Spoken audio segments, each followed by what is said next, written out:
बिस्मिल्लाहिर्रहमानिर्रहीम। अस्सलाम वालेकुम नाज़रीन, मैं हूं अमाद मजीद। आप देख रहे हैं यूट्यूब चैनल। अहम तरीन डेवलपमेंट बिलाहर हो गई, अब क्या होगा। आल पार्टीज कॉन्फ्रेंस का इजलास हुआ। मौलाना फजलुर रहमान, आसफ जरदारी, बिलावल भुट्टो जरदारी और शहबाज शरीफ और नवाज शरीफ साहब मिलकर बैठे। क्या तय पाया, अंदरूनी कहानी क्या है। अंदरूनी कहानी जो चल कर आई, जो ज़राए से खबरें हैं, वो आपके साथ इस वीडियो में शेयर करूंगा। मौलाना फजलुर रहमान साहब जो आईनी तरमीम है उसके हवाले से मौलाना फजलुर रहमान साहब किस तरफ खड़े हैं, क्या वो पीटीआई की तरफ हैं या फिर हुकूमत के साथ हैं।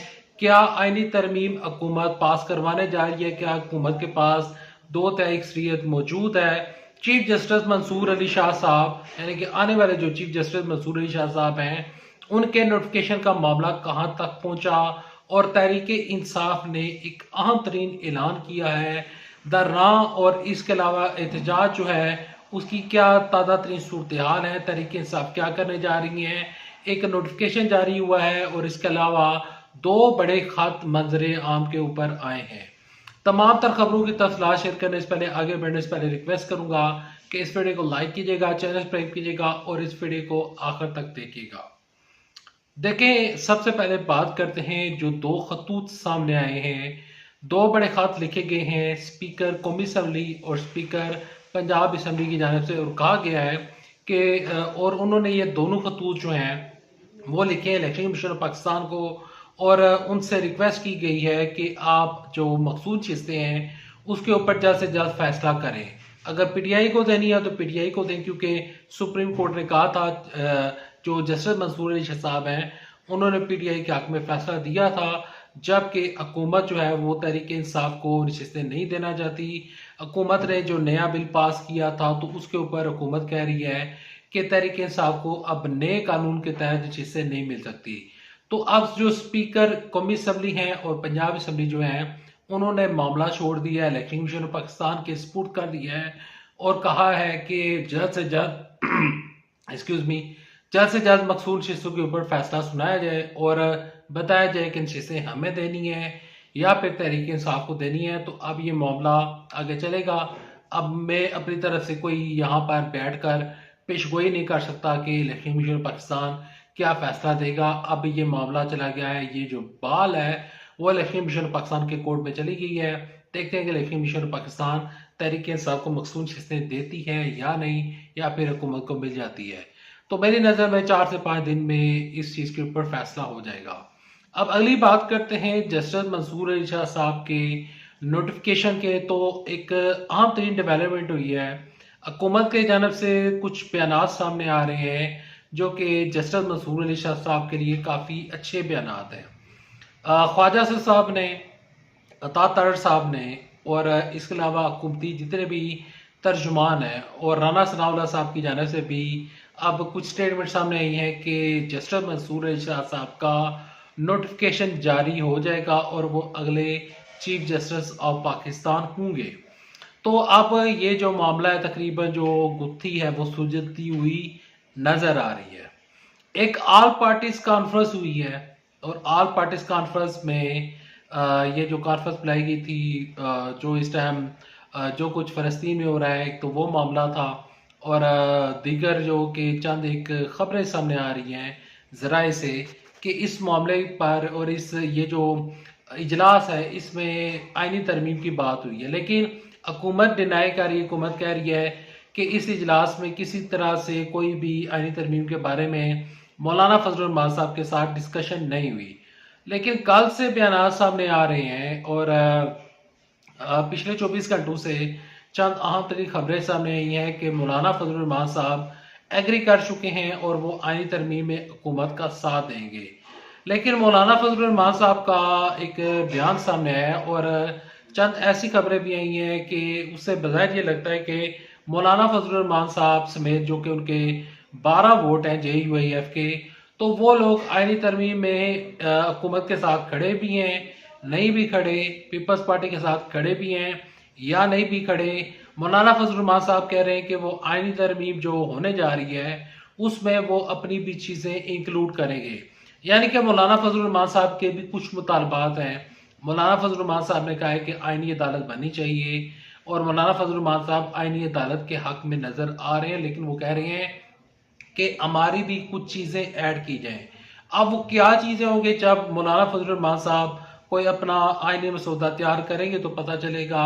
इसके ऊपर जो बात है और इसके ऊपर अपनी प्रिडिक्शन देना ये कबल अज़ वक्त होगा। और मैं अपने तरफ से जिस तरह कुछ सहाफ़ी चिड़िया की खबरें, चुड़ैल की खबरें देते हैं, और मैं वो तमाम तर चीज़ें करता जो रियलिटी होती है, जो फैक्ट होती है, मैं उसके ऊपर बात करता हूँ। तो अब मौलाना फजल रहमान साहब के बारे में हुकूमत कह रही है कि मौलाना फजल रहमान साहब उनके साथ खड़े हैं, जबकि मौलाना फजल रहमान साहब कभी तहरीक इंसाफ की तरफ जाते हुए नजर आते हैं, कभी मौलाना फजल रहमान साहब अपनी आईनी तरमीम की बात करते हैं।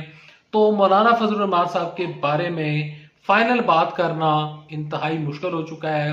मौलाना फजल रहमान साहब ने पूरे जितने भी जर्नलिस्ट हैं और जितने भी न्यूज़ रिपोर्टर हैं और पूरे मीडिया को उन्होंने इस मामले के ऊपर कन्फ्यूजन का शिकार कर दिया है।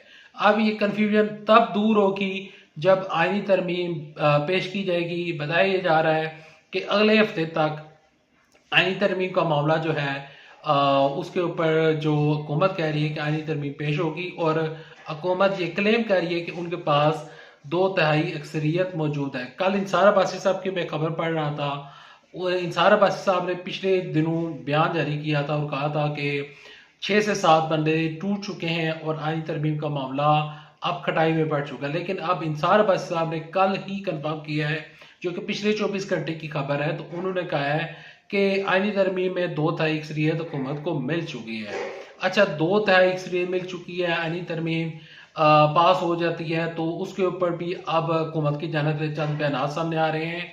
और वो बयान कुछ हुए कि राना सनाउल्लाह साहब ने कहा है कि इस आईनी तरमीम में जस्टिस मंसूर अली शाह साहब के नोटिफिकेशन के बारे में और चीफ जस्टिस काजी फैसल साहब की एक्सटेंशन के बारे में कोई चीज़ भी इंक्लूड नहीं है, क्योंकि चीफ जस्टिस काजी फैसल साहब एक्सटेंशन नहीं लेना चाहते। अब ये मेरी खबर नहीं है, बल्कि अब राना सनाउल्लाह साहब ये खबर ब्रेक कर रहे हैं, और वही चीज़ मैं आपके साथ शेयर कर रहा हूँ जो राना सनाउल्लाह साहब ने एयर वन न्यूज़ के प्रोग्राम में, मोहम्मद मालिक के प्रोग्राम में उन्होंने कंफर्म किया।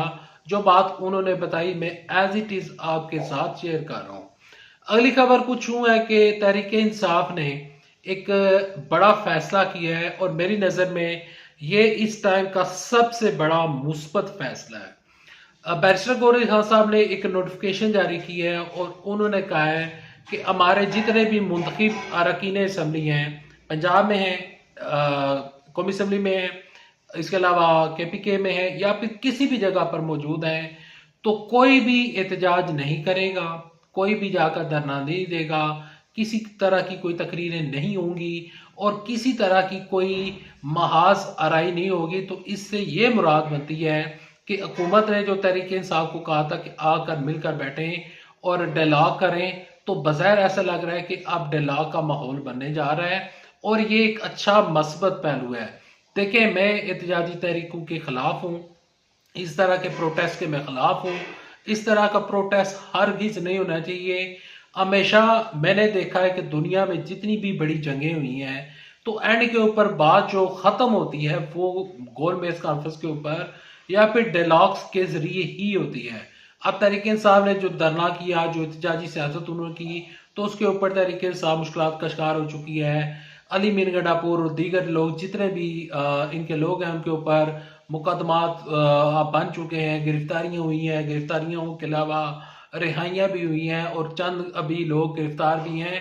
तहरीक इंसाफ की मुश्किलात में इजाफा हो रहा था, तो अब शायद ऐसा लग रहा है कि बज़ाहिर ऐसा लग रहा है, और जो नोटिफिकेशन जारी हुए हैं और बैरिस्टर गौरी खान साहब ने जो बड़ा फैसला किया और जो आने वाली OIC कॉन्फ्रेंस है उस टाइम एहतजाज को रोकना, PTI ने शुक्र है कि कुछ अक्लमंदी का मुजाहरा किया। देखें, इस टाइम एहतजाज की सियासत नहीं होनी चाहिए, इस टाइम डायलॉग की सियासत होनी चाहिए।